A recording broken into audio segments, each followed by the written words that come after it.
Dans cette première vidéo, nous allons revenir sur la définition d'une économie monde et nous allons illustrer cette définition avec l'exemple britannique. Donc une économie monde, c'est un système autonome et intégré d'échanges organisés autour d'un ou plusieurs pôles dominants.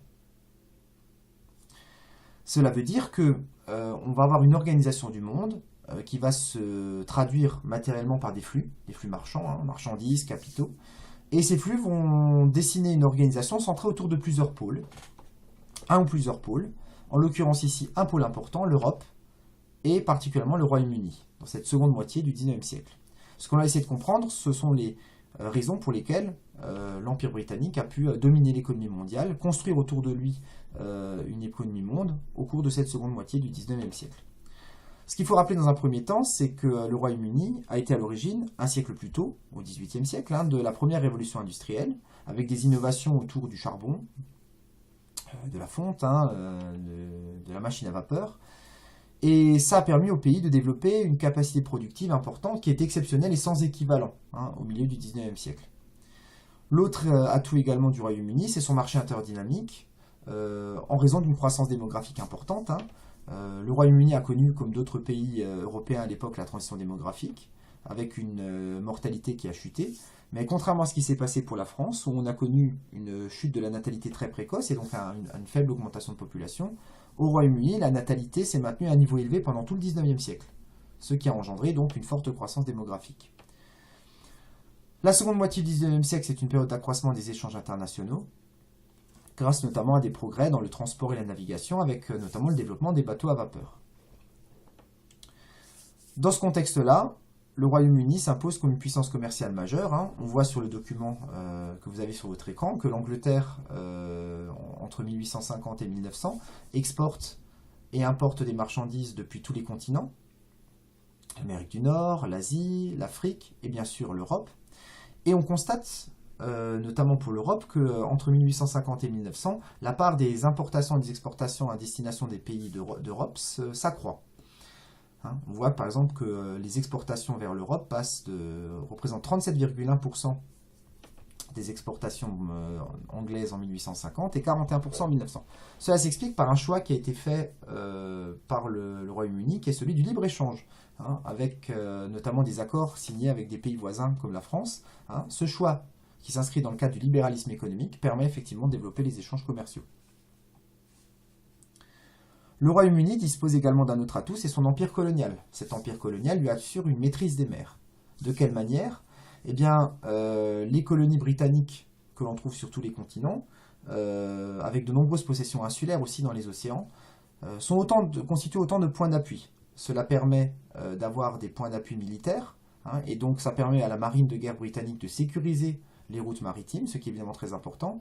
Ça permet aussi aux navires britanniques à vapeur d'avoir de nombreux dépôts de charbon un petit peu partout sur les principales routes maritimes, ce qui est évidemment également très important. Enfin, ce qui n'apparaît pas sur la carte ici, ce sont les réseaux télégraphiques, téléphoniques qui se développent et qui permettent aux succursales britanniques présentes un petit peu partout dans le monde, aux succursales de grandes entreprises britanniques commerciales présentes un peu partout dans le monde, d'avoir une liaison permanente et quotidienne avec le siège de Londres. Enfin, lorsque un pays domine l'économie mondiale, cela se traduit en général par une hégémonie de sa monnaie dans les échanges commerciaux. C'est le cas de la livre sterling à l'époque, qui est la monnaie internationale de référence avant le dollar, monnaie qui est indexée sur l'or.